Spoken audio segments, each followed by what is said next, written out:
నవరత్నాలకు కొనసాగింపుగా కొత్త హామీలు సిద్ధమవుతున్నాయి. అభ్యర్థుల్ని ప్రకటించి జోష్ మీద ఉన్న వైసీపీ నాయకత్వం ఈ నెల 20న వైసీపీ మేనిఫెస్టోను విడుదల చేయనుంది. గతానికి భిన్నంగా రూపకల్పన చేస్తున్నారు వైసీపీ అధినేత జగన్మోహన్ రెడ్డి. రైతులు, యువత, మహిళలు, వృద్ధులు, ఉద్యోగుల కోసం ప్రత్యేకంగా మేనిఫెస్టో రూపకల్పన చేస్తున్నారు.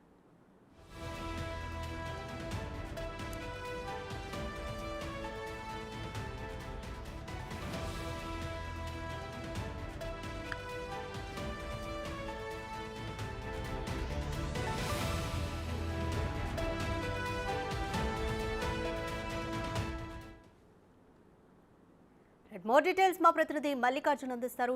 మల్లికార్జున్, ఈ నెల 20న మేనిఫెస్టోను రిలీజ్ చేయబోతుంది వైసీపీ. అయితే పూర్వమున్న అంటే ఇప్పుడున్న పథకాలను కొనసాగించే విధంగా ఆలోచన చేస్తున్నారా? ఏ విధంగా ఉంటుంది మేనిఫెస్టో? రాధిక, ఈ నెల 20వ తేదీన కూడా సీఎం క్యాంప్ కార్యాలయంలో వైసీపీకి సంబంధించిన మేనిఫెస్టోను కూడా విడుదల చేయబోతా ఉన్నారు. గతంలో ఏదైతే 2019లో ఏదైతే 2 పేజీలతో పాటు మేనిఫెస్టో ఇచ్చారో ఆ మేనిఫెస్టోలో ఇప్పటి వరకు అమలు చేసినతో పాటుగా మరికొన్ని పథకాలను కూడా వైసీపీ ప్రభుత్వం అమలు చేసింది.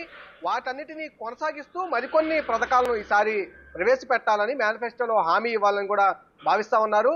అందులో ప్రధానంగా ఏదైతే మహిళలకు ఉచిత బస్సు ప్రయాణం ఏదైతే ఉందో ఇప్పటికే కర్ణాటక ప్రభుత్వం, కాంగ్రెస్ ప్రభుత్వం అక్కడ, అలాగే తెలంగాణలో ఉన్న కాంగ్రెస్ ప్రభుత్వం అమలు చేస్తున్న ఈ ఉచిత మహిళా బస్సు ప్రయాణం ఏదైతే పథకం ఉందో ఆ పథకాన్ని అయితే సంక్రాంతి రోజు అమలు చేయాలని చెప్పి ప్రభుత్వం భావించింది.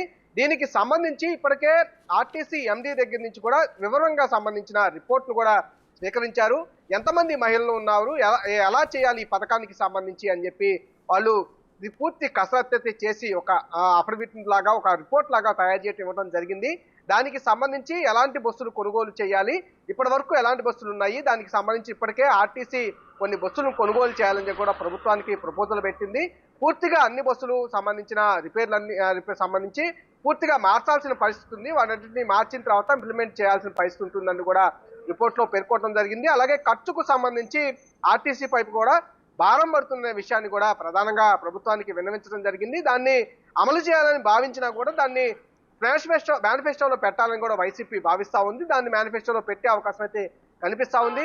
దాంతో పాటుగా రైతులకు సంబంధించి ఇప్పటికే ఒక పెట్టుబడి సాయం లాగా ఆ రైతు భరోసా సంబంధించిన అమౌంట్ను రైతులకు అందజేస్తా ఉన్నారు. కేంద్ర ప్రభుత్వం కలిపి రాష్ట్ర ప్రభుత్వం రెండు కలిపి కూడా దాదాపుగా 13,500 రైతులకు సంవత్సరానికి ఇస్తా ఉన్నారు. దాన్ని కూడా పెంచే అవకాశం కనిపిస్తా ఉంది. అంతేకాకుండా పెన్షన్ కు సంబంధించి గతంలో 2019లో ఏదైతే పెన్షన్ 2,000 ఉందో దాన్ని 3,000గా పెంచుతూ కూడా వైసీపీ హామీ ఇచ్చింది. దాన్ని పలు దఫాలుగా అయితే 4 సార్లు ఇప్పటికే 2,250 రూపాయల చొప్పున పెంచుతూ వచ్చింది. దాన్ని కూడా కొనసాగించే అవకాశం ఉంది. దాన్ని 4,000కు పెంచే అవకాశం కూడా కనిపిస్తా ఉంది. అలాంటి హామీ కూడా ఇచ్చే అవకాశం ఉంది. దాంతో పాటుగా యువతకు సంబంధించి జాబ్ క్యాలెండర్ ఏదైతే వాళ్ళు ఇస్తా అన్నారో రాగానే 2.5 లక్షల ఉద్యోగాలను కూడా మేము కల్పించామని ప్రభుత్వం చెబుతా ఉంది. దానితో పాటుగా గవర్నమెంట్ లో ఎన్ని ఉద్యోగాలు ఉన్నాయో జాబ్ క్యాలెండర్ సంబంధించిస్తామని కూడా హామీ ఇచ్చింది. కానీ ఆ హామీ అయితే నెరవేరలేదు. కానీ ఆ హామీ కొనసాగింపుగా అయితే కొన్ని ఉద్యోగాలు అయితే హామీ ఇచ్చే అవకాశం కనిపిస్తుంది. ఓవరాల్ గా చూస్తుంది 20వ తారీఖు దీనికి సంబంధించి కీలక ప్రకటన అయితే మేనిఫెస్టోకి 2 పేజీలతో ఇచ్చే అవకాశం అయితే మరోసారి కనిపిస్తా ఉంది. Right, thank you Mallikarjun.